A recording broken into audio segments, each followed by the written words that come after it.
I've been a huge fan of Nando V movies and really enjoyed these ensemble series that he does from time to time. He has previously done one on Marvel and one on the X-Men. And now he has invited YouTubers from all over the world to talk about one villainous scene. Since I was just a viewer back when he did the first two, I didn't have the push to add anything to it. I simply sat there, fascinated by the videos coming in from far and wide. But now, since I'm making videos myself, I thought that maybe I should take a swipe at it. So, here I am, doing exactly that. Initially, the plan was to talk about the one and only Gabbar Singh from Sholay. Because the list is full of largely North American villains. So, talking about him would have offered some Desi representation, also because he's probably the most iconic villain in Indian film history. And lastly, it is because Sholay's 46th year anniversary is right around the corner. But while taking a stroll through the list, I saw that somebody has already got to him. It is a really well made video, by the way. You should definitely check it out. And that got me thinking about what I should do. Which scene from an Indian movie had scarred me more or as much as Gabbar's introduction scene? And yes, it had to be Indian.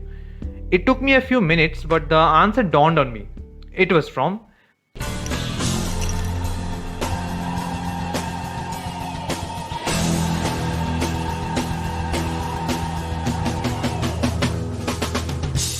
those who have watched Rang De Basanti must be saying that, hey man, what are you talking about? Who's the villain in Rang De Basanti? There's no villain in Rang De Basanti. And I will say that you're right and you're wrong. Look, since the prompt is one villainous scene, I'm going to talk about the most villainous moment from the movie. I'm not going to mess with that. However, I'm going to be a little liberal with the definition of a villain. Because yes, there's no single villain in Rang De Basanti. Instead, it is made up of three people: the defense minister, the businessman, and the political party leader. Just like in real life. Before going any further into murky waters, because boy oh boy is it going to get murky since I'll be talking about politics in India, a few disclaimers are in order. Firstly, please sit through the credits. Make it a habit, alright? Because you just get to see the people who appear on the screen. If you are a little more aware, you probably know the names of the director, writer, cinematographer, editor, composer, etc. But there are many more people who work tirelessly behind the scenes. And to give them the appreciation they are due, you just have to sit through the credits. Secondly, a spoiler alert is in effect. I know Rang De Basanti is from 2006, but since there's a chance that some people haven't seen it yet, here's your warning. Please don't complain later. If you are really strict about spoilers, watch the movie, then watch this video. It's going to be right here. If you're not strict about spoilers, keep watching. Thirdly, please do like and share this video. Write down in the comments what you thought about this video or the movie itself, or what's your favorite villainous scene. And if you want to talk about something that's not remotely related to the video or entertainment in general, write it down. I'm here to listen to it. Alright. Let's get started.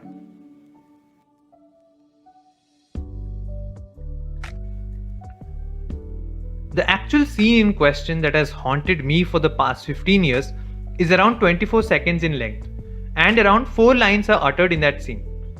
But those 4 or 5 lines have been burnt into my brain for 2 reasons. The first one being the build up to that scene. Rang De Basanti largely revolves around the making of Sue's documentary on 5 Indian freedom fighters: Chandrasekhar Azad, Bhagat Singh, Shivaram Rajguru, Ashfaqullah Khan, and Ram Prasad Bismil, and how she finds her actors/activists during that process. The central conflict of the film isn't even mentioned until the 30-minute mark, which is, what is India, who is ruining it, and is it worth fighting for? In fact, you'll probably miss that part not just because of the comedic moments happening around that conversation, but also because of the red herring that's introduced earlier at the 21-minute mark in the form of Atul Kulkarni's Lakshman, a hyper-nationalistic, bigoted party karyakarta. Yeah, since the Hindu-Muslim conflict is huge in India, you will think that this Muslim-hating man is the villain. However, his turn later in the film, albeit a little too optimistic and idealistic in nature, shows that he is merely a pawn in the game. It's after the 30-minute mark that we're introduced to Anupam Kher's Rajnath Singhania, who is Karan's father. And even before a word is uttered, we get a hint of their strained relationship. Then we get an unhealthy dash of Rajnath's classism, and the scene ends with Rajnath choosing to talk about a deal with a Russian company instead of, talking with his son. At the 36-minute mark, we meet KK Raina's Raghuvir Mishra, through whom we are shown pretty explicitly that religiously motivated or patriotic politics is merely a front for earning money and distributing it to the most brain-dead karyakartas who won't think twice before getting their hands dirty. Then it's mostly fun and games, documentary making, history lessons, and character building for around 1 hour 40 minutes. You sing and dance with these characters. You see the most pampered one of the lot, Soha Ali Khan Pataudi's Sonia, get engaged to R. Madhavan's Flight Lieutenant Ajay Singh Rathod. You see them bond over their taste in parathas and fight over how India is basically a massive trash yard with hunger, unemployment, and population issues. During all this, only Rajnath's name shows up in a call while Karan is filming a scene where Bhagat Singh is leaving his home. But none of the aforementioned villains appear on screen. At the 1 hour 40-minute mark, tragedy strikes in the form of Ajay's death. The defense minister, V.K. Shastri, played by Mohan Agashe, blames Ajay's inexperience for his death, while the rumored real reason is said to be the old parts that the government ordered from Russia via, drum rolls please, Rajnath Singhania. But we all know that the rumored reason is the real reason, because MiG jets have been malfunctioning and killing Indian Air Force pilots since 2002, with the latest incident happening on March 17, 2021. Why has the government still not suspended it? Well, that brings us to ये MiG विमान की investigation कहीं हमें लेना डूबे नहीं होगा Shastri ji.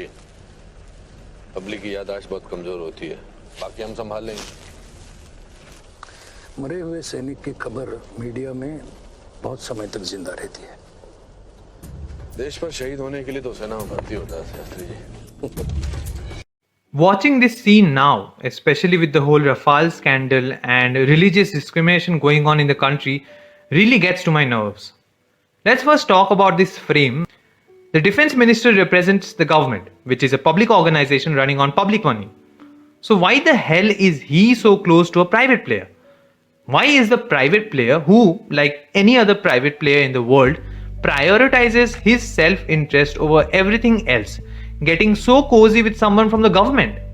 And why is a religious party leader, to be specific, a Hindutva party leader, getting to be a part of this whole conversation in an apparently secular country?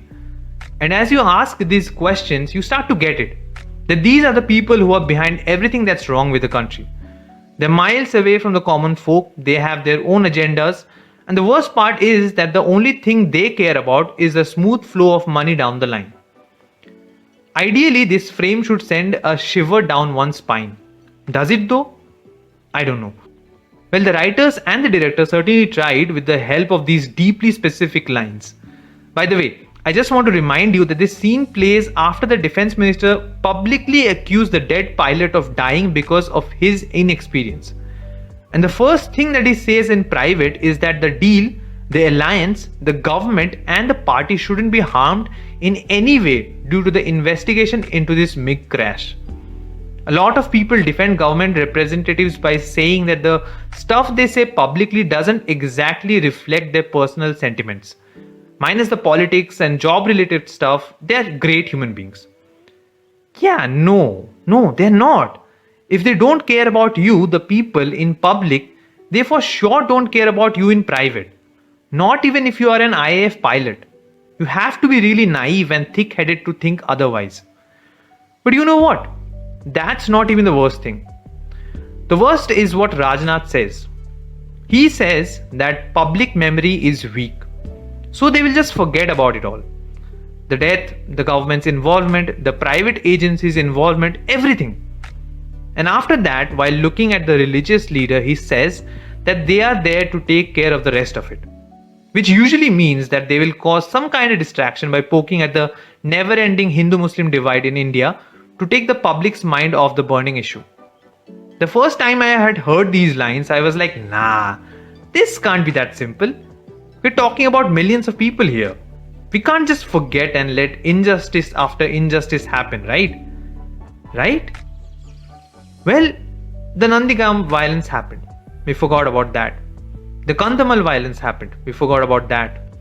Cow-related attacks and lynching started happening. We forgot about them. The Muzaffarnagar riots happened. We forgot about that. Two of the most popularly used currencies were demonetized for no reason. We forgot about that. One of the most prestigious institutes in India, the JNU, was attacked. We forgot about that. A pogrom was organized in Delhi, the country's capital. We forgot about that. Millions of migrants walked home during a bloody pandemic. We forgot about that. So many people died of the pandemic and the government's amazing mismanagement. Look outside. We have forgotten about that. And all this is on top of the protests against unemployment, hunger, gender-based violence, LGBTQ-based discrimination, religious discrimination, caste-based discrimination, you name it. And every time something major has happened, I have reminded myself of this line and almost challenged myself to remember. And I have failed. Every single time. And every single one of those times, this line has come to taunt me pretty vividly. I'm not kidding. It's like a nightmare. Always playing in the back of my head every time the system starts turning its gears to gaslight the public. You think I'm exaggerating, right? It's just a 24-second scene. You tried. Let's first hope that any form of injustice doesn't happen. But if it does, try remembering it. If it doesn't impact you personally, no matter how good of a person you are, no matter how just you are, no matter how humanitarian you are, you will forget. Only those who live out the horrors remember. We are either distracted by life or yet another issue, and these pieces of shit win. The final lines are like a twist of the proverbial knife where Singhania responds to Shastri's worry that the death of a pilot stays on the news for a long time by saying that, oh well, the pilot knew what he was walking into. Yeah, these government agents, if I can say so, will tell you to think about those who are fighting for the country so that you can sleep peacefully whenever you do anything, or to be a little more specific, whenever you question the government's actions. But they are just pawns for them as well. A means to an end made of crores of rupees. This line, this sentiment calls every Indian being manipulated by patriotism stupid in a million ways. Yet, if you switch on the news, you will see the general public singing the same old song without realizing how they are being played. And there's the second reason why this scene has been seared into my skull.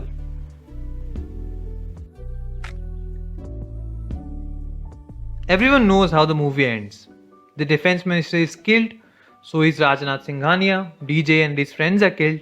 However, it is said that they have ignited a sense of rebellion amongst the youth. And they are shown to be walking off into heaven, I guess? Yeah, pretty optimistic. But guess who survives out of the three who were in the car in that scene? That's right, the religious party leader. And if you know anything about the kind of majoritarianism sentiment religious party leaders are capable of creating, thereby leading to the rise of people who will eventually take the place of the defense minister and the middleman, then you can understand what the movie is hinting at under the garb of its super bright ending. Yeah, nothing changes. The wheel doesn't break. And that's my, I don't know if I can say favorite, but certainly most memorable villainous scene. I think it will keep eroding my soul until the day I die, but that shows how relevant Rang De Basanti is. I mean, that's the bright side of the coin. The dark side is that nobody learned shit after watching Rang De Basanti, and hence the issues that inspired the movie are happening in one way or the other even now. And that only means that we need to keep talking about Rang De Basanti and movies like Rang De Basanti that manage to question the status quo instead of, telling you to adhere to the regressive standards of the system and the society. But that's just me. Let me know in the comments what are your thoughts on Rang De Basanti, the scene that I just talked about, and your favorite villainous scene from a movie or a show or a short film. It can be from anything. Please do like and share this video, subscribe to my channel, and remember to stay healthy and stay safe.